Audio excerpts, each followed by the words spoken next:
که زه وایم چې زه یم او ته وایې چې ته یې نه به زه یم نه به ته یې که زه وایم چې ته یې او ته وایې چې زه یم هم به ته یې هم به زه یم. پاکستان ته د ولسمشر غني خبرداري. ولسمشر غني په کابل کې د سولې په نوم په یو جوړه شوې ناسته کې پاکستان ته په توند لهجه وویل که مو د تورخم دروازې په بندولو ویروي د تل لپاره یې بنده کړي، افغانستان ورته اړتیا نه لري. موقعیت ما را ببینیم.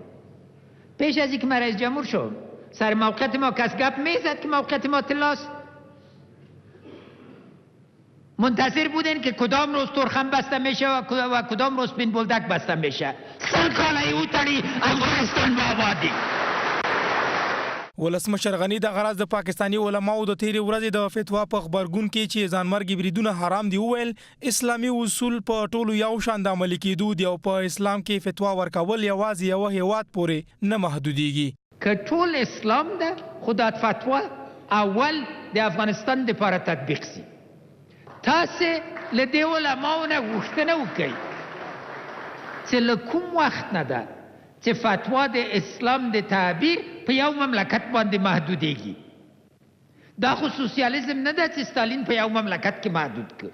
ولسمشر محمد اشرف غني طالبانو ته په خطاب کې وویل که افغانان یاست واک مو ګاونډیو ته په لاس کې مه ورکوئ ځکه هغوی نه غواړي سولې ته ورسیږئ.